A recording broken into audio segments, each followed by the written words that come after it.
You have 20 to 30 million Americans that suffer from addiction conditions, about the same number of Americans that suffer from anxiety and depression, a similar number of Americans that suffer from things like chronic insomnia, and pretty quickly you get to a majority of the United States that suffers from some form of a mental health condition. I am a believer that there is a future state where patients expect to receive a digital therapeutic first line, and where clinicians expect to prescribe a digital therapeutic first line, and where payers begrudgingly reimburse for a digital therapeutic first line.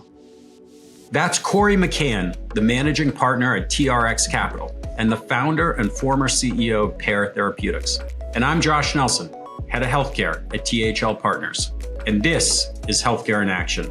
It's a podcast that explores the latest developments and innovations transforming the U.S. healthcare sector, from cutting-edge technology to thoughtful approaches to patient care. I'm here with my colleague, Jon Lange, who's going to lead us in a conversation about digital therapeutics, including reflections from the early days of the market and the opportunities that lie ahead. Jon, take it away. One of the really exciting things about the healthcare landscape today is the potential for technology to accelerate innovation and drive better care. And one area that's received a lot of attention in the past several years is digital therapeutics, which is software used to enhance medicine or used as a therapeutic on its own. While digital therapeutics have had a lot of ups and downs over the past decade, they offer the potential to transform treatment for a variety of conditions and dramatically expand access to care. From addressing addiction to insomnia to chronic diseases, FDA-approved digital therapeutics are pushing the boundaries of what technology can do in medicine. But there are a lot of medical, technological, and regulatory considerations that digital therapeutics companies will need to navigate to bring their products to market. Today, I'm joined by Dr. Corey McCann, managing partner of T.Rx Capital and the founder and former CEO of Pear Therapeutics. In addition to being a trailblazer in the digital therapeutics industry, Corey has been a CEO, entrepreneur, investor, and a researcher and physician. In this episode, we'll discuss his experience as a pioneer in the space, the challenges of navigating uncharted territory in healthcare, and a number of lessons Corey has learned through his experience running innovative companies and also investing in them. So let's get into it. Corey, thank you so much for joining me. Jon, thank you for having me. So maybe to start, for those who aren't familiar, would you tell us a bit about T.Rx Capital? Of course. TRX is an early stage venture capital fund. We specialize in investing at the intersection of technology and biology. And what that means for us is on one end of the continuum, we'll look at things like tech-enabled services. Right down the middle of the fairway, we'll look at tech bio, so places where technology is a part of a medical device or a diagnostic. And then on the other end of the spectrum, we look at traditional biotech and specifically places where computation has the ability to inform biotech platforms. As I mentioned, we're early stage, so we tend to look at everything from starting companies in the office through to opportunistic Series Bs. And we tend to deploy $5 or so million initial checks with the opportunity to grow to $10 to $15 million positions for the winners in our portfolio. Great. And both at TRX and at Pear Therapeutics, you have spent a ton of time at the intersection of technology and biology. So for those who don't spend all their time in this space, could you just take a step back and give us a little bit of the landscape? What are the key problems? What are the key indications? What are the key challenges people are trying to solve? And what sorts of companies are you working with and backing to try to address those problems? Sure. I think generally speaking, this is all about leveraging software and technology to address existing problems. I think what we were finding and what I was finding both as an entrepreneur and an investor is that there's a bit of an expertise gap. And so on one end of the spectrum, you have traditional software and tech investors, and they tend to be quite good at thinking about parameters like CAC and LTV and growing consumer businesses. I think on the other end of the spectrum, you have traditional biotech investors, and they tend to gravitate toward things like phase 2 or phase 3 data packages. I think what we were finding as entrepreneurs with Pear was that there weren't investors who were really purpose-built to handle both of those sets of constraints. And that's what we've set to really capitalize on with TRX. And Again, we saw an either or world, and we believe that this is really an obvious convergence, and it's about to become an and world. And that's why we built TRX. Got it. And you mentioned that digital therapeutics are really intended to address existing problems. Can you talk about just the scope of those existing problems in the US? What is the opportunity here if digital therapeutics as an industry ends up being able to address these problems in the US? I think the TAM is massive. The SAM is massive. We are in the midst of a behavioral health crisis, and you have 20 to 30 million Americans that suffer from addiction conditions, about the same number of Americans that suffer from anxiety and depression, a similar number of Americans that suffer from things like chronic insomnia.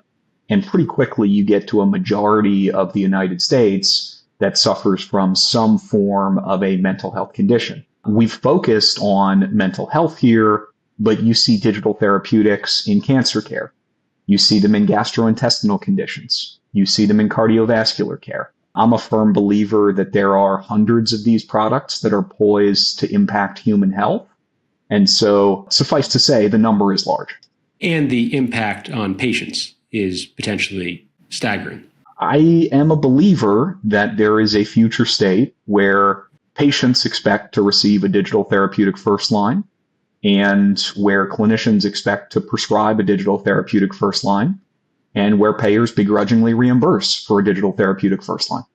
Maybe taking a step back, for those people who aren't familiar with the Pear story and with digital therapeutics, would you just go back to the beginning and tell us, what are digital therapeutics? And take us back to the founding of Pear. What was the idea there? What was the mission? What's the story there?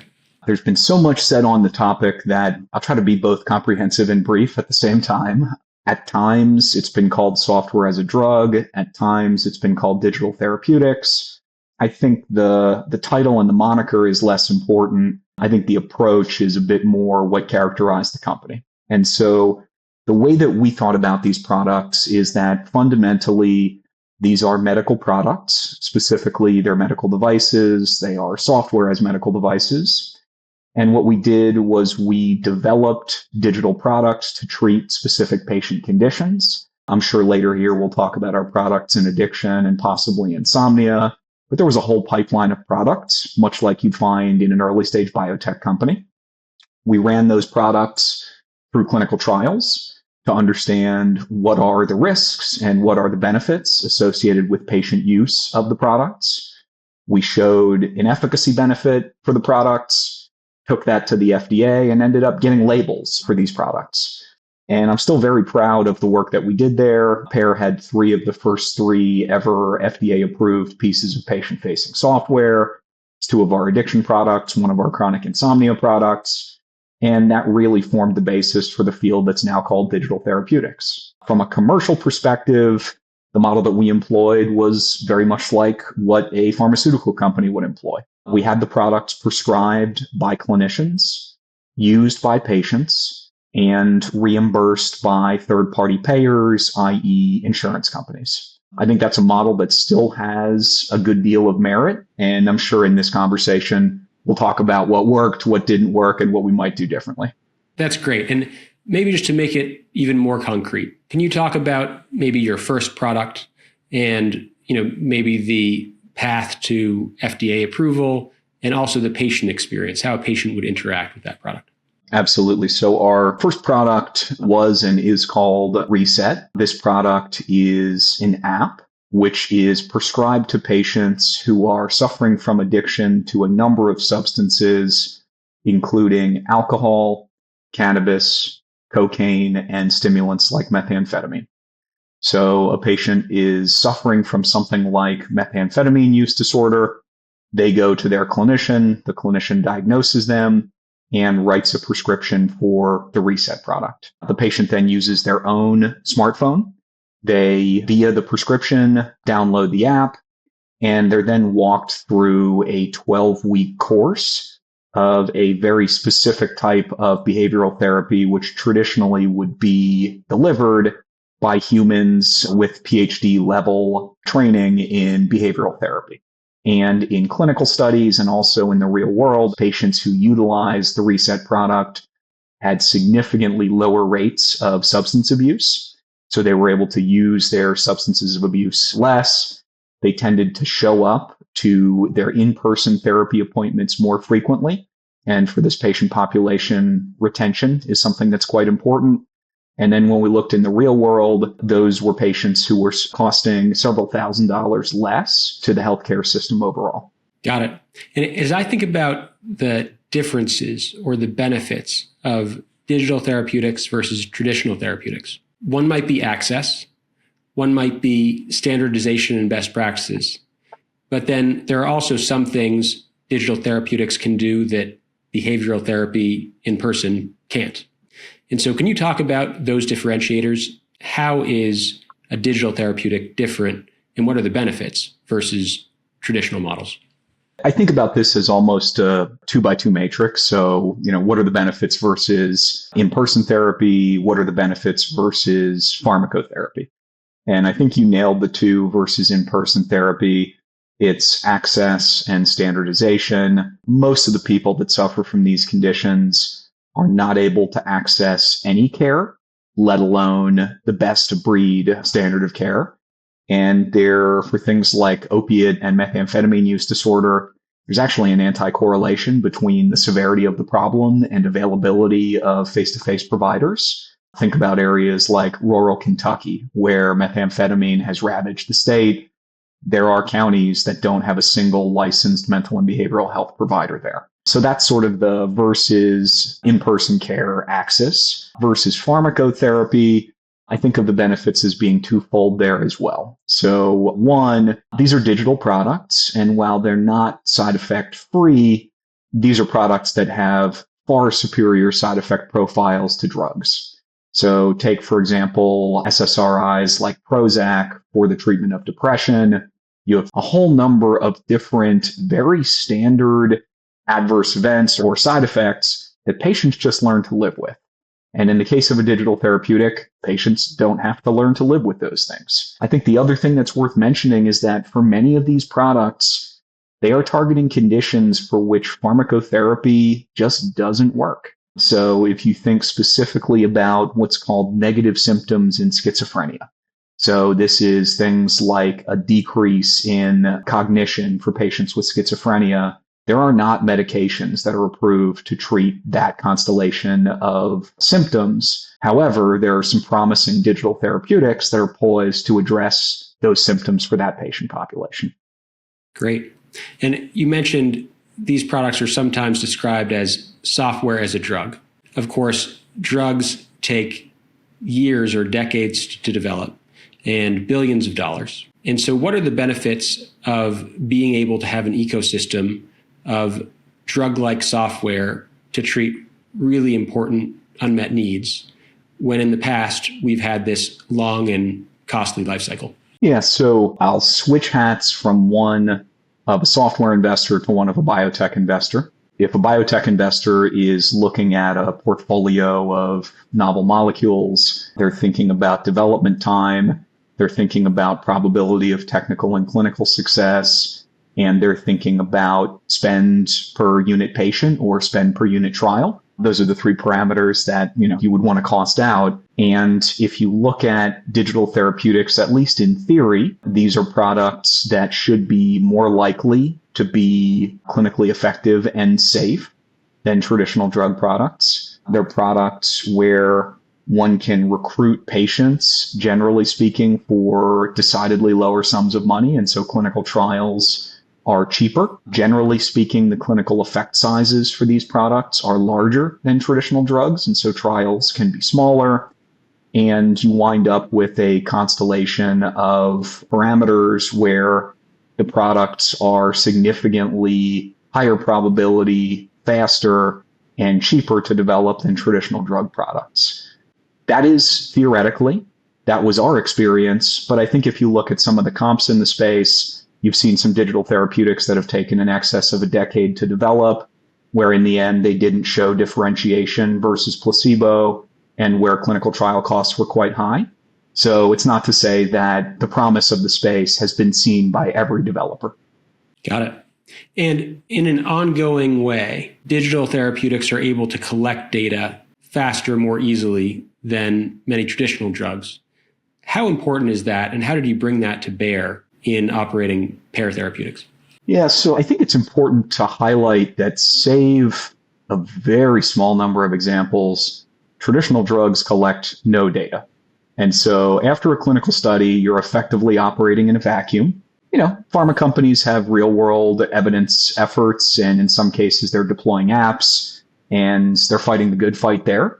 But generally speaking, these products go into a vacuum once they're commercialized. A digital therapeutic is much different. You understand engagement. You're able to push patient-facing outcomes.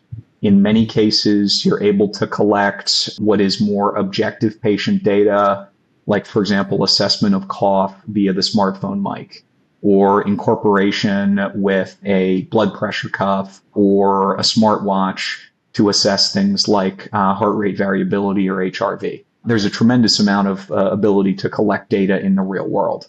So much so that I really believe that this is one of the principal attributes of digital therapeutics. And so we were seeing remarkably higher rates of data capture than really what had ever been seen before in the remote patient monitoring space. Maybe taking a step back, tell me a bit about the journey at Pear. Of course, Pear went public in 2021 at a $1.6 billion valuation. Ultimately, a couple of years later, you wound it down. And so tell me a bit about the promise, but then also what didn't go as expected. I think obviously a number of things didn't go as expected, or we might be having a very different conversation. I think the promise remains to create a company that generates first-line therapeutic products for most medical conditions via digital. I think there are still companies that are pursuing that promise. And I look forward to the day when this is mainstream medicine. I'm still very supportive of the vision and continue to be a believer. As we were building the company, we were a company of firsts. We were the first company to raise money for digital therapeutics broadly, before they were called digital therapeutics. We were the first company to go to the US FDA and engage the US FDA and to help them think about how to regulate digital therapeutics. We were the first company to have a digital therapeutic be cleared or approved, and we had the first 3 of those, and ultimately the first company to go public with the value proposition as well. So to this day, I'm very bullish on our ability to move the needle, and I'm proud of the work that we did. It's hard to be first, and I think you have to have a pretty thick skin to be a leader. I think the other piece that was very much a learning was just all things reimbursement. And, I think a lot of digital health companies, Pear included, have this belief that if you satisfy the triple aim, if you make clinicians' lives easier, if you improve patient outcomes, and if you save the system money, that your success is inevitable. And I think what we found is that that's just not necessarily the case. We had cases where payers would put us on 6-month repeating cycles of meetings, and every 6 months would schedule another meeting with us and ask us what was going on with a new team who knew nothing about the last meeting. And that's not startup timing. So I certainly can say more about third-party payer reimbursement and how we think about it today as investors, but that was the leg of the stool that I think didn't necessarily hold up.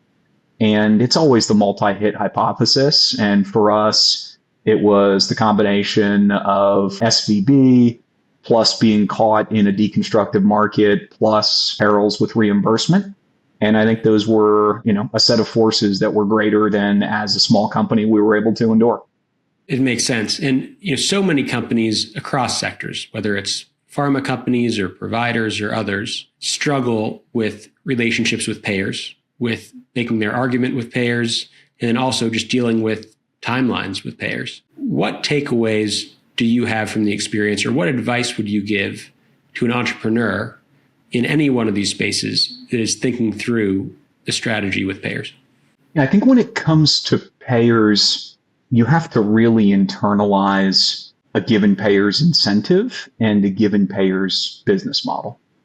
And looking at companies, and certainly having been guilty of this myself with Pear, we believe that if we improved outcomes and we decreased cost to the system, that would be sufficient to bring payers on board. And I think the answer is not quite that simple. And I think one of the things that we found that, frankly, we were not prepared for was this idea of transitions of coverage.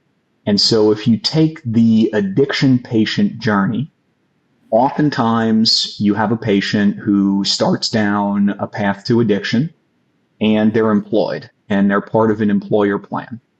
And as part of the first relapse, they lose their job. And so the employer is not necessarily incented to think about multi-year or even multi-month outcomes for patients with addiction conditions.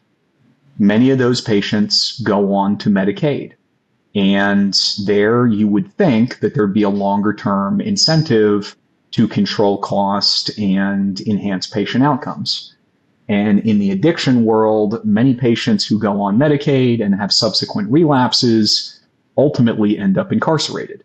And the incarceration healthcare system is an entirely different healthcare system than the Medicaid healthcare system. And you would think that the two would roll up because they're both effectively part of a state's budget or impact the state's budget, but those are two groups that never talk to one another. And so a dollar saved for one does not equal a dollar saved for another. Then when you go to the incarceration system, when patients ultimately overdose in an incarceration setting, generally speaking, those are patients that end up having a terminal event. And so they're no longer part of a health economic model for that given prison or jail. And so what you have is this sequential passing of the buck. And in those cases, it oftentimes becomes difficult, if not impossible, to show the right health economic benefit. Really interesting. And maybe taking a step back, you've been an investor, you have seen investments succeed and fail. You have taken a company public at $1 billion+ valuation. You've had to wind a company down. Given all of that experience, what advice would you give to a new entrepreneur trying to think through whether to take the risk of starting a company? I hear a lot of people articulate that they want to become an entrepreneur and an operator so that they can later become an investor. And I think that's a path. I would happen to advocate for exactly the opposite path, which is I think the best entrepreneurial training is to become an investor first. And I think there are opportunities to learn what you like, what you don't like, what good looks like, what not good looks like when you're trafficking in thousands of opportunities a year as opposed to one. And it is incredibly easy to fall in love with your one idea. Whereas if you're on the buy side, seeing hundreds to thousands of ideas per unit time, I think gives you the context that it really takes to be successful as an entrepreneur. So yeah, all in, I'm a believer that people who are bullish on entrepreneurship should take that analyst or associate job at a fund and do it and love it and learn as much as you possibly can. And then make the educated decision as to whether you want to do something completely different or whether you want to stay an investor or whether you want to become an entrepreneur. Well, Corey, as always, it has been a real pleasure. We really appreciate you taking the time and look forward to continuing the conversation soon. Awesome, John. So good to see you. Thank you for having me. And it's been a pleasure. As we wrap this episode, I'm joined by my colleague, Andrew Garsky, Vice President in the Healthcare Group at THL. Andrew, you spend a lot of time looking at healthcare IT companies, and you also spend time with services companies with innovative care models. How would you put digital therapeutics in the context of the landscape of the companies that you look at more broadly? Digital therapeutics is such an interesting category, and it's a great example of how entrepreneurs have been trying to address a massive unmet need in healthcare through innovative technology and care models. Digital therapeutics are inherently multifaceted. Well, one way I think about them and one way they can be applied as an alternative for traditional outpatient therapy. And just in that example, there is such a staggering unmet need and just demand for this across the US, particularly in underserved areas. Another key benefit and application of digital therapeutics is actually to extend traditional intensive inpatient behavioral healthcare models, where digital therapeutics can be combined as part of a holistic care model to actually extend that journey outside of a facility after a patient may leave, improving both kind of the patient experience as well as the outcomes and the quality of care. And overall, any technology that expands access to best-in-class care, has a ton of potential to improve outcomes and really to become a significant and profitable business and actually impact the overall care delivery system. And maybe most importantly, and what makes, I think is fun about it is it's really exciting to see talented entrepreneurs and clinicians partnering to build companies and really develop and push the frontier on, care models in a really unique combination of technology and clinical expertise along with kind of novel treatment pathways. Andrew, you highlight such an important point about the unmet need that digital therapeutics companies have been trying to address, and also the importance of continued innovation in healthcare more broadly. And just as digital therapeutics companies have been focused on innovating in patient care, they've also been pursuing some pretty innovative business models. As you think about the digital therapeutics business model, how would you evaluate that and put it in context of all the other businesses you look at? It's a really interesting question because digital therapeutics is a really unique blending of a couple of older business models that have been around for a long time, namely in that it has software-like development and delivery characteristics, but it also has the clinical impact and the outcomes that we traditionally associate with the pharma ecosystem and drugs. So the business model, the intersection of those two things, has the potential to be very attractive and really uniquely scalable. One key issue that Corey raised in your conversation was that historically, digital therapeutics companies didn't have a blueprint for how to get adequate reimbursement for payers because there wasn't a model like this that existed. That's, of course, an essential part of any reimbursement-driven business. And if they're ultimately going to be successful, digital therapeutics companies will have to sort that out and scale a model across the entire payer ecosystem. As you might expect in healthcare, which is tremendously complex with a lot of regulatory considerations, that is not always a linear, straightforward process. Andrew, as you think about what sectors get you excited within the healthcare landscape broadly, are there themes from my conversation with Corey that really resonated with you? Absolutely. One reason I think digital therapeutics is such an interesting area is that it touches on multiple themes that are really attractive and have been historical power alleys for us here at THL. One of those areas is the pharma and life sciences ecosystem, where we continue to see a ton of innovation, including around clinical trials and also the drug discovery and development process. At THL, we have a really strong franchise investing in that ecosystem, particularly in companies that provide best-of-breed solutions to pharma and biotech companies as they increasingly look to outsource partners to deal with some of the most complex parts of the value chain and getting their drugs to market.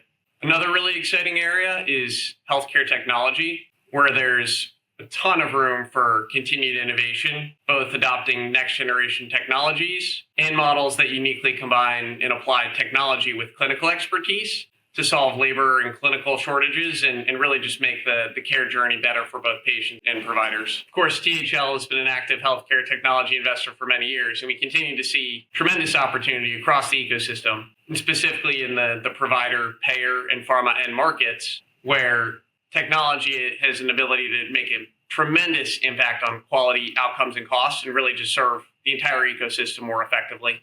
Andrew, thanks so much for joining me today. I'm looking forward to continuing the conversation with you and with Corey very soon. Thanks, Jon. Thank you for listening to Healthcare in Action, brought to you by THL. To help Healthcare in Action reach more listeners like you, either share this episode with a colleague, subscribe to the show, or rate and review us on Apple Podcasts. And for more background on THL's healthcare vertical, visit thl.com/verticals/healthcare.